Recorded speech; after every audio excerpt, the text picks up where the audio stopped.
আলোকেরাই ঝরনা ধারায় ধুইয়ে দাও। দুজন আছে ইংরেজ, তারা ভাত খেতে পছন্দ করে না। এক হচ্ছে মিষ্টি আর এই দুই হচ্ছে মাম্পি।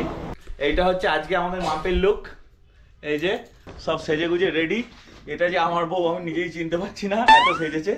ফাইনালি আমরা এখন এসে পৌঁছে গিয়েছি রত্না আদিত্য হোমস্টে। এই যে আমার পিছনে রুম থেকে ফার্স্টে ঢুকেই ডান দিকে একটা ফায়ারপ্লেস রয়েছে। শুভ সকাল বন্ধুরা, কৌশিক দ্য এক্সপ্লোরার চ্যানেলে সকলকে স্বাগত জানিয়ে আজ শুরু করছি একটা নতুন ভিডিও। আজ আমাদের গন্তব্য দার্জিলিং থেকে বেরিয়ে কালিম্পং জেলার একটা অফবিট লোকেশনে। জায়গাটির নাম চারখোলে।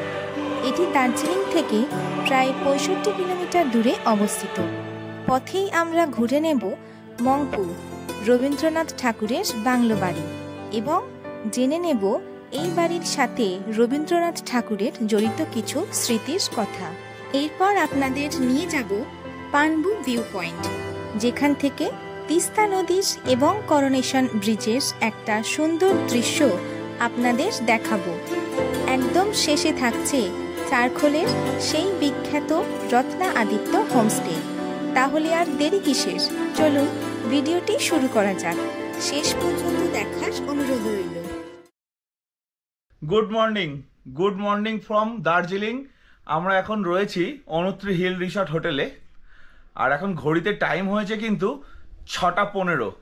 আমরা অনেক সকালবেলায় উঠেছিলাম। আমরা যে রুমে রয়েছি এই রুম থেকে কিন্তু খুব সুন্দর কাঞ্চনজঙ্ঘা আর বাতাসিয়া লুপের ভিউ পাওয়া যায়। কিন্তু ব্যাপারটা হচ্ছে চারিদিকে প্রচুর মেঘ, যে কারণে বাতাসিয়া লুপটাই ঠিকঠাক দেখা যাচ্ছে না। আর কাঞ্চনজঙ্ঘার কথা তো ছেড়ে দাও। তোমাদের দেখাচ্ছি আমাদের রুমটার এই সামনে দিকে এইরকম পুরো কাঁচের জানলা, আর এই জানলার ঠিক তলাটাতেই হচ্ছে বাতাসিয়া লুপ। ডান দিকটাতে তাকালেই কিন্তু কাঞ্চনজঙ্ঘা দেখা যায়। আর বাতাসিয়া লুপের ভিউটা তোমাদের দেখাচ্ছি এইখান থেকে। এই দেখো,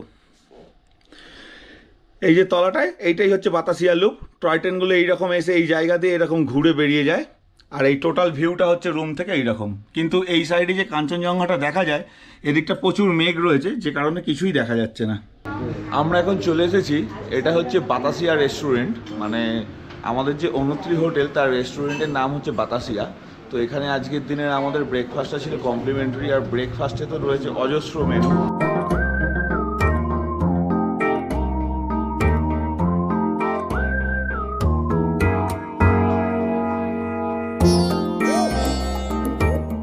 এখান থেকে শুরু করলে এখানে হচ্ছে বয়েলড এগ আছে, স্যান্ডউইচ আছে, চানা মশলা আছে, ব্রেড বাটার, তার সাথে আছে পুরি সবজি, tea coffee, cornflakes, milk, idli, প্রচুর কিছু আছে। কমপ্লিমেন্টারি ব্রেকফাস্ট আমাদের টেবিলে চলে এসেছে। সব কিছুই অল্প অল্প করে নিয়েছি, এবার কিন্তু জানি না কতটা খেতে পারবো। আর এই যে এখানে সবাই রয়েছে একসাথে আমাদের।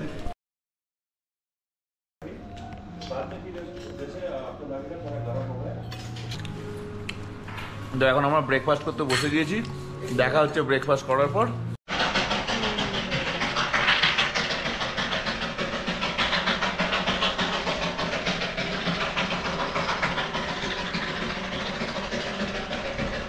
তো ফাইনালি আমরা এখন সব রেডি। এইটা হচ্ছে আজকে আমাদের মাপের লুক, এই যে। আর মিষ্টির লুক দেখাচ্ছি, এখানে মিষ্টি সব সেজে গুজে রেডি। এটা যে আমার বউ আমি নিজেই চিনতে পারছি না, এত সেজেছে। তো এইবার আমরা বেরোবো। আর এখান থেকে বাইরের লুক ভিউটা তো তোমাদের দেখিয়েছিলাম জানলা থেকে, তাও আরেকবার ব্যাক ক্যামেরায় দেখাচ্ছি। এই দেখো, এই জানলা দিয়ে পুরো বাতাসিয়া লুপের ভিউটা এরকম আসে। তো চলো হোটেলের বাইরে যাই, চেক আউট করে বিল টিল মেটাই, তারপর দেখা হচ্ছে তোমাদের সাথে। ও আর একটা কথা বলা হয়নি, আমি কালকে যে রুমটা দেখিয়েছিলাম ওটার তো ভাড়া ছিল 7,000। 9,000-এর রুম 7,000-এ পেয়েছিলাম। আর এই যে রুমটায় মানে আমরা এই যে রুমটায় রয়েছি এইটা হচ্ছে ডাবল বেডরুম। এইটার ভাড়া কিন্তু 2,500 টাকা। তার সাথে কিন্তু আমাদের ডিনার আর ব্রেকফাস্ট কমপ্লিমেন্টারি ছিল। হোটেলে আমাদের মোটামুটি বিল কমপ্লিট হয়ে গেছে, এবার আমরা চেক আউট করবো। ইনি হচ্ছেন মিশ্রাজি, আমাদের খুব পুরনো চেনাশোনা একজন। এখন এই অনুত্রি হিল রিসর্ট এখানকার ইনি আছেন অ্যাকাউন্টেন্ট হিসেবে। তো মিশ্রাজি চলুন, খুব ভালো লাগলো আপনাদের সবকিছু। চলো বেরোই তাহলে। হ্যাঁ, ফ্যামিলি ফ্রেন্ডকে রেফার করবেন।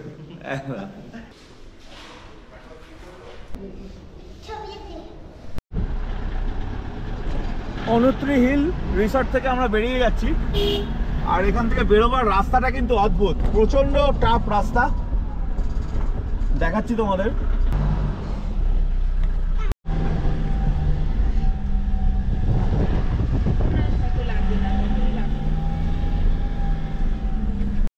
তো বন্ধুরা আমরা কিন্তু হোটেল থেকে সব বেরিয়ে গিয়েছি। আজকে আমাদের গাড়ি অন্য। দাদা তোমার নামটা বলো। লাপ্পু। দাদার নাম হচ্ছে লাপ্পু। তো আজ থেকে দাদা দুদিন আমাদের সাথেই থাকবে। কালকে অন্য গাড়ি ছিল, কালকে তো ছিল ভিকি ভাই দেখিয়েছি, আজকে লাপ্পুদা আছে আমাদের সাথে। আর আজকে সিটিংটা একটু চেঞ্জ হয়েছে, গৌতম গেছে পিছনে, আমি চলে এসেছি সামনে, কেন একটু ভিডিও করতে প্রবলেম হচ্ছিল বলে। আর গাড়িতে বাকি সবাইকে দেখিয়ে দিচ্ছি। আমি এই দিক থেকে শুরু করছি। এই যে সন্তুর কোলে আছে আজকে রাজীবের ছেলে, আমাদের জুনিয়র, মধ্যখানে মাম্পি, এ পাশে আছে মিষ্টি, আর একদম পিছনের দিকে আছে, এদিকে একদম ধারে আছে হচ্ছে সুজাতা, তারপরে আছে রাজীব, আর গৌতম গেছে একদম পিছনে। তো আজকে আমাদের ডেস্টিনেশন হচ্ছে চারখোল রত্না আদিত্য হোমস্টে। তো রত্না আদিত্য হোমস্টে তো আমরা যাব, কিন্তু তার আগে ঘুরে দেখে নেবো বেশ ভালো কিছু জায়গা, যার মধ্যে কিন্তু রবীন্দ্রনাথের বাড়ি মমপুতে, মানে রবীন্দ্রনাথ বাংলো, সেটা ঘুরবো। আরো কিছু ভিউ পয়েন্ট আছে, টি গার্ডেন আছে, এগুলো সব ঘুরতেই আমরা আজকে যাব। সমস্ত কিছু শেয়ার করব তোমাদের সাথে, তার জন্য কিন্তু সঙ্গে থাকতে হবে আর ভিডিওটা দেখতে হবে।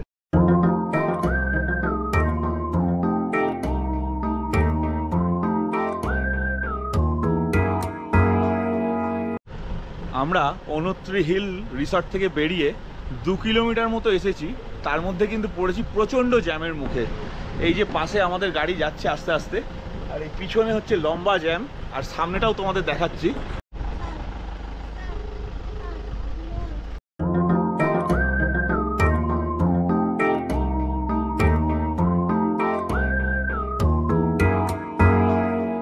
এসেছি এখন জোরবাংলো মোড়। জোরবাংলো মোড় থেকে আমরা এখন বাঁদিক নিয়ে নিলাম। এখন আমরা যে জায়গাটা দিয়ে যাচ্ছি, এই জায়গাটা কিন্তু পড়ে তাগদা ফরেস্টের মধ্যে।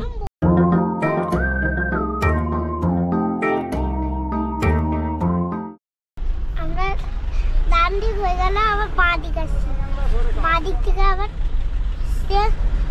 যাচ্ছি। দেখো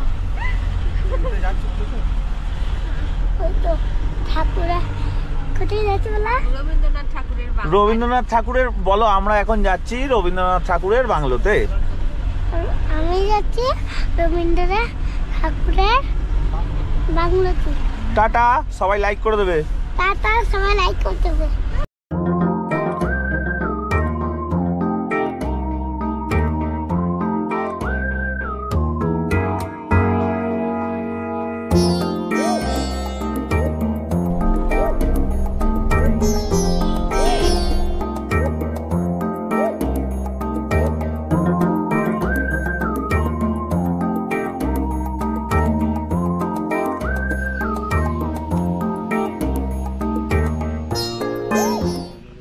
রবীন্দ্রনাথ বাংলো মংপুতে যাবার সময় আমরা এখন এই যে জায়গাটায় দাঁড়িয়ে রয়েছি, এই জায়গাটা পড়ে হচ্ছে তাগদার মধ্যে, আর এইটা হচ্ছে তাগদা ফরেস্ট। তো জায়গাটা এতটাই সুন্দর, চারিদিকে পুরো জঙ্গলে ঘেরা। তো আমরা আর গাড়িতে বসে থাকতে পারলাম না, আমাদের যে ড্রাইভার দাদা রয়েছে তাকে বললাম যে দাদা একটু দাঁড়াও, আমরা নামি। তো এই জায়গাটা এত সুন্দর, আমি নেমেছি, মিষ্টি নেমেছে, তো সবাই নেমে পড়েছি ছবি তুলবো বলে। আর তোমাদের এই জায়গাটার ভিউটা আমি দেখাচ্ছি। দেখো শুধু চারিদিকে যেদিকে দেখবে শুধু জঙ্গল, মানে সবুজের সমারোহ যাকে বলে সেই জিনিস। আর তারই বুক চিরে এইরকম রাস্তাটা বেরিয়ে গেছে, এই আমার পিছন থেকে রাস্তাটা এসে সামনের দিকে এরকম চলে গেছে। অপূর্ব সুন্দর জায়গা, অপূর্ব সুন্দর।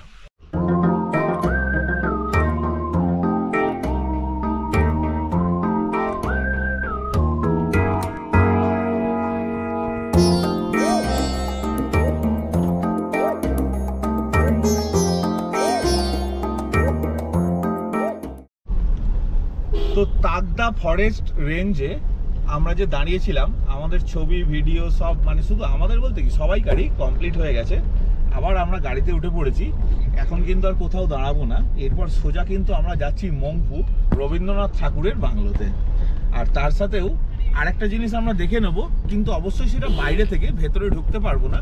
সেটা হচ্ছে সিংকোনা গাছ থেকে যে কুইনাইন তৈরি হয়, সেই কুইনাইন ফ্যাক্টরি কিন্তু আছে রবীন্দ্রনাথ ঠাকুরের বাংলোর ঠিক পাশে।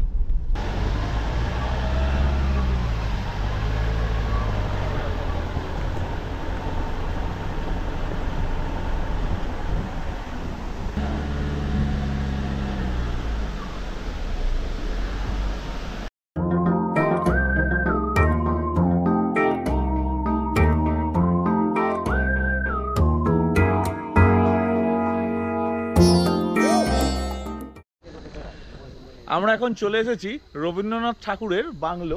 এই পিছনে লেখাটা দেখতেই পাচ্ছ, রবীন্দ্র ভবন। আর তোমাদের একটা খুব ভালো জিনিস দেখাই, যারা আমার ভিডিও দেখো, তো এর আগের একটা ভিডিওতে মংপু আমি এসেছিলাম, তখন জায়গাটা বন্ধ ছিল বলে দূর থেকে দেখেছিলাম ট্রি হাউস, কিন্তু এখন তোমাদের একদম পাশ থেকে দেখাচ্ছি। এই দেখো,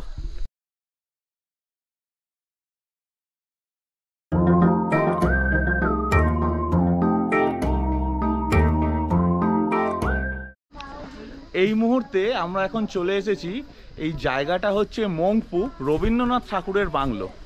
রবীন্দ্রনাথ ঠাকুর কিন্তু এই বাংলোতে বসে প্রচুর কবিতা, গান, বিভিন্ন গল্পও লিখেছেন। তো সেগুলো সব তোমাদের সাথে শেয়ার করব, দেখাচ্ছি।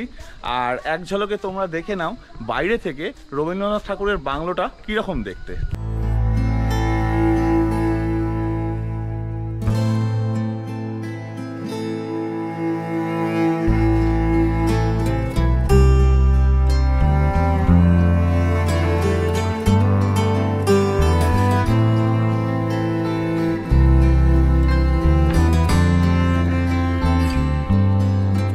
এই হচ্ছে মংপু রবীন্দ্রনাথ ঠাকুরের বাংলোয় ঢোকার এন্ট্রি গেট, কিন্তু এই গেটটা এখন বন্ধ। আর এই রাস্তা দিয়ে গিয়েই এই সাইডে একটা গেট এখন নতুন ওপেন হয়েছে, এইখান দিয়ে আমাদের এন্ট্রি করতে হলো। ওইখানে ঢোকার মুখে কিন্তু একটা খুব সুন্দর ট্রি হাউস আছে, যেটা খুব ভালো লাগবে। আর এটা হলো সম্পূর্ণ ভিউ আমাদের রবীন্দ্রনাথ ঠাকুরের বাংলোর। আর তোমাদের আরেকটা জিনিস দেখাই, এই যে দূরে ফ্যাক্টরিটা দেখা যাচ্ছে, ওখানে জনসাধারণের ঢোকা অ্যালাউ নেই। ওইটা হচ্ছে সিংকোনা গাছ থেকে তৈরি হয় যে কুইনাইন, সেই কুইনাইন ফ্যাক্টরি।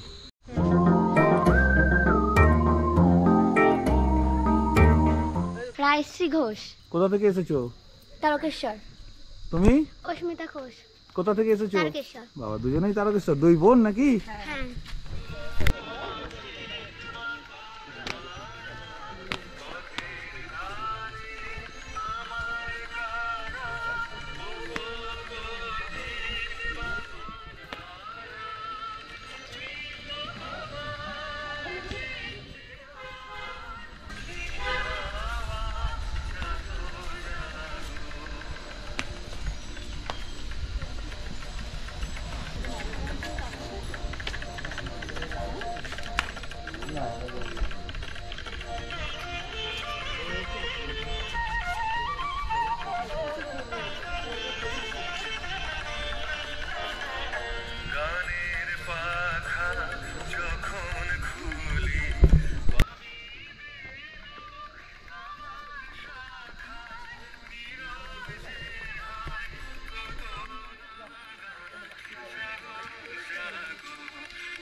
আমি এখন দাঁড়িয়ে রয়েছি রবীন্দ্রনাথ ঠাকুরের বাংলোর ঠিক সামনে। এই সুন্দর একটা সাজানো গোছানো বাগান, তার মাঝে এই রকম সুন্দর একটা bungalow.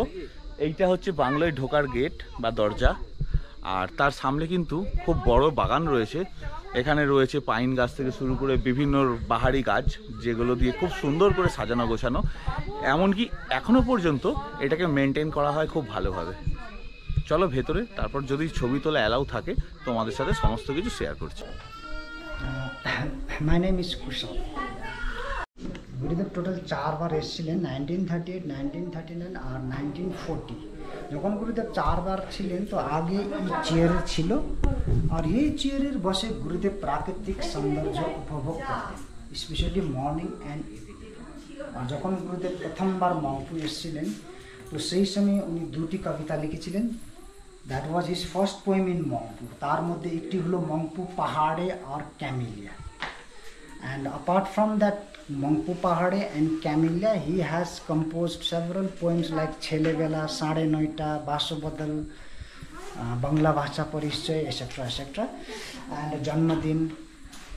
So here you can see a chair and table of Gurudev.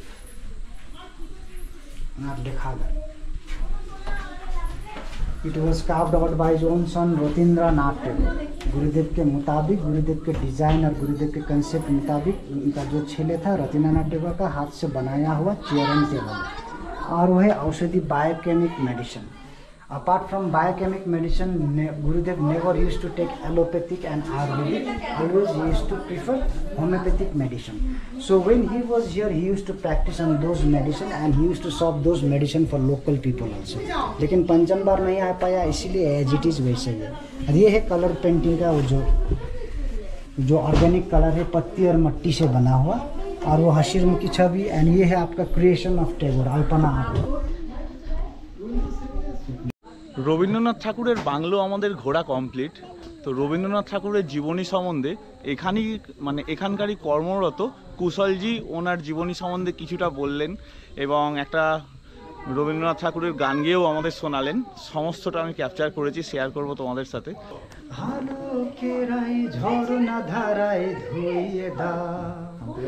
আপনাকে লুকিয়ে রাখা ঢুলার ঢাকা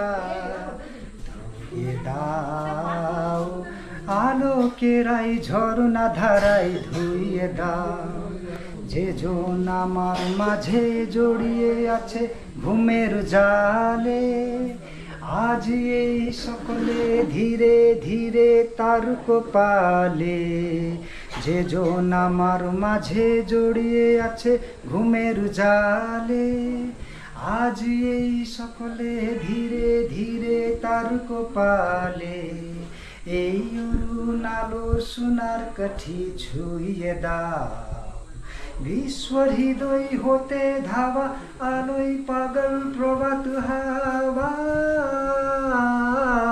সেই হাওয়াতে হৃদয় আমার নিয়ে দাও, আলোকেরাই ঝরনা ধারায় ধুইয়ে দাও, পরণ বিনয় ঘুমিয়ে আছে অমৃত গান, তার নাইকো বাণী নাইকো ছন্দ নাইকো তান, আমার পরণ বিনয় ঘুমিয়ে আছে অমৃত গান, তার নাইকো বাণী নাইকো ছন্দ নাইকো তান, তারে আনন্দেরাই জাগরণী ছুঁয়ে দাও, বিশ্ব হৃদয় হতে ধাওয়া আলোয় পাগল প্রভাত হাওয়া, সেই হাওয়াতে হৃদয় আমার নুয়ে দাও, এরাই ঝরনা ধারায় ধুইয়ে দাও। যোগীঘাট, দার্জিলিং বা কার্শিয়াং কিংবা আমাদের এই আশেপাশেই আছে সিটং, এইসব জায়গায় যারা ঘুরতে আসবে, সুযোগ পেলে একবার মংপু রবীন্দ্রনাথ ঠাকুরের বাংলোটা ঘুরে যেও, আমি বলছি অবশ্যই ভালো লাগবে।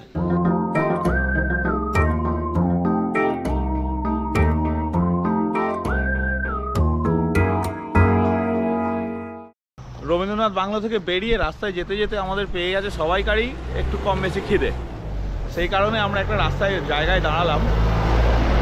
আমাদের হোমস্টেতে তো আজকে আমরা খাওয়া দাওয়া কিছু করবো না দুপুরে, কেন যেতে লেট হবে বলে আমরা বারণ করে দিয়েছিলাম।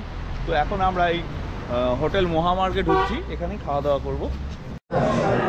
ধাবায় ঢুকে আমরা সবাই 2-3 দিন ধরে সেইভাবে ভাত খাওয়া হয়নি বলে সন্তু, আমি, ওদিকে সুজাতা, রাজীব, গৌতম আমরা চিকেন থালি অর্ডার করেছিলাম। আর আমাদের সাথে 2 জন আছে ইংরেজ, তারা ভাত খেতে পছন্দ করে না। এক হচ্ছে মিষ্টি আর এই 2 হচ্ছে মাম্পি, এরা চিকেন মোমো অর্ডার করেছে। তো আমাদের আজকের লাঞ্চ কমপ্লিট। এরপর আমরা বেরিয়ে যাচ্ছি আমাদের হোমস্টের দিকে। হোমস্টে হচ্ছে চারখোলে। তো চলো সব কিছুই দেখাবো তোমাদের। কিন্তু এখানটায় খাওয়া দাওয়া করলাম, খাওয়া দাওয়া কিন্তু ভালো না, মোটামুটি খুব রিচ।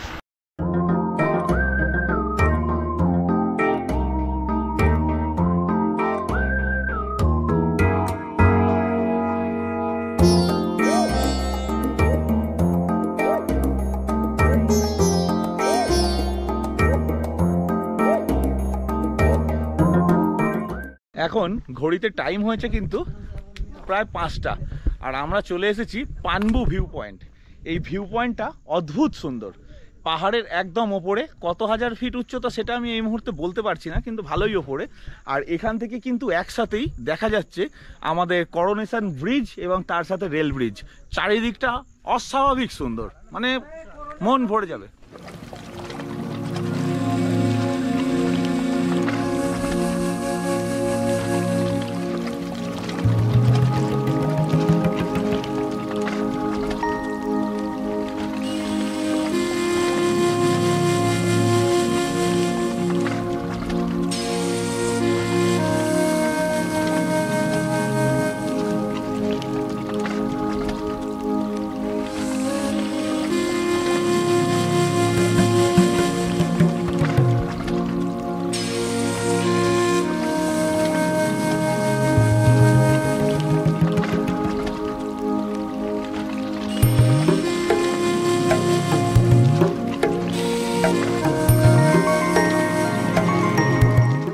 পানবু ভিউ পয়েন্ট আমাদের ঘোরা কমপ্লিট।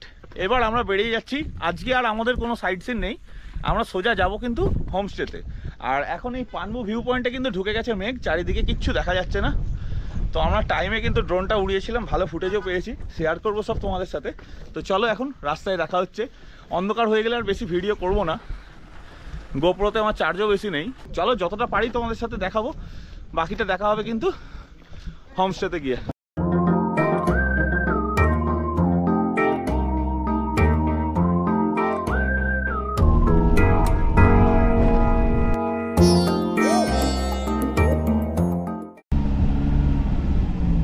এটা হ্যাঁ হ্যাঁ, ঢোকো ঢোকো।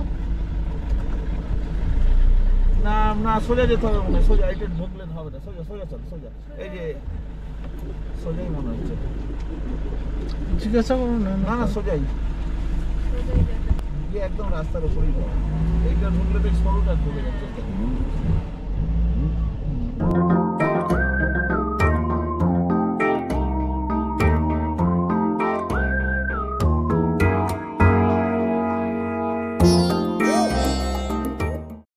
ফাইনালি আমরা এখন এসে পৌঁছে গিয়েছি রত্না আদিত্য হোমস্টে। এই যে আমার পিছনে হোমস্টেটা, বাইরে থেকে দেখতে খুবই সুন্দর, লোকেশন তো দারুণ।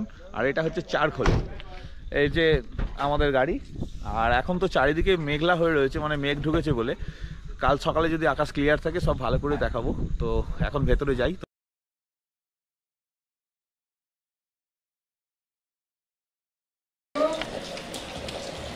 আমরা এখন চলে এসেছি রত্না আদিত্য হোমস্টেতে। আর আজকের আমাদের এইটা হচ্ছে রুম।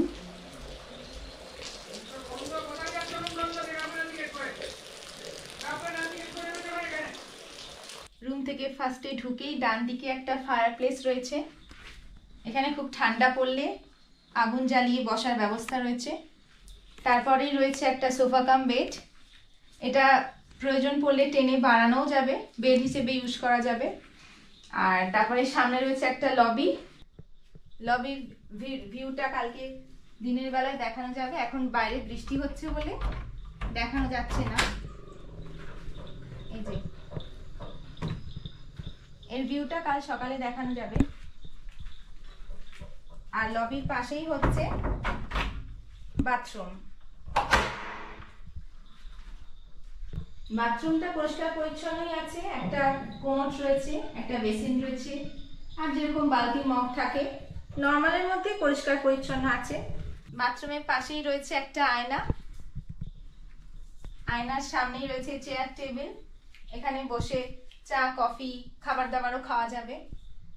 আর এই যে এটা হচ্ছে বেড,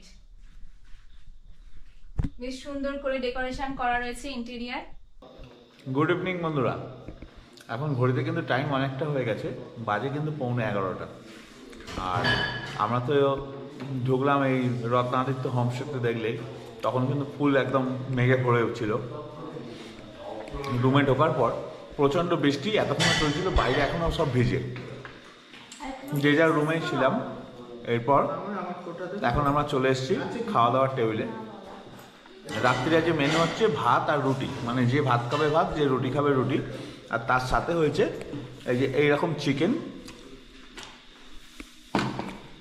খালি ডাল, তার সাথে ভাতের সাথে যে ডাল, আলু ভাজা, চিকেন। এই যে মামটি আমার ছোট বোন আমাকে খাইয়ে দিচ্ছে। খাওয়া দাওয়া এখানে মোটামুটি ডালটা আলু ভাজাটা খুবই ভালো, ভাত রুটি সবই ঠিক আছে, চিকেনটা একটু স্পাইসি। এখন ঘড়িতে টাইম হয়েছে কিন্তু 11:15। আমাদের ডিনার কমপ্লিট।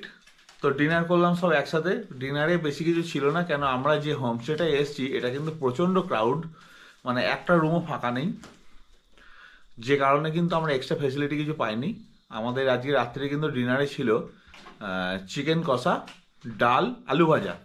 যারা ভাত খেয়েছে তাদের ডাল আলু ভাজা, আর যারা রুটি খেয়েছে তাদের আলু ভাজা আর চিকেন দিয়েছিল, ওই সাথে পেঁয়াজ লঙ্কা এগুলো ছিল। তো খাওয়া দাওয়া কমপ্লিট হয়ে গেছে। এখানে সন্ধ্যাবেলায় যখন আমরা হোমস্টেতে ঢুকলাম তখন কিন্তু মানে মেঘ ঢুকে গিয়েছিল, দিয়ে তারপর থেকে কিন্তু প্রচণ্ড বৃষ্টি হচ্ছিল।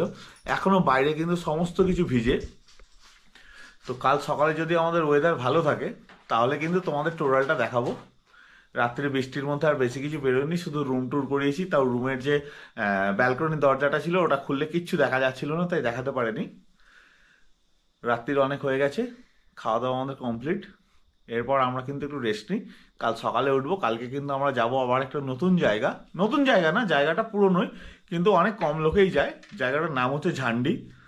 আজকের মতো এখানেই শেষ করছি। ভালো থেকো, সুস্থ থেকো, আর অবশ্যই কিন্তু সঙ্গে থেকো। আর আমাদের ভিডিও কেমন লাগছে এটা জানাতে ভুলবে না। আর যদি ভিডিও ভালো লাগে তাহলে লাইক, শেয়ার আর সাবস্ক্রাইব করে দিও।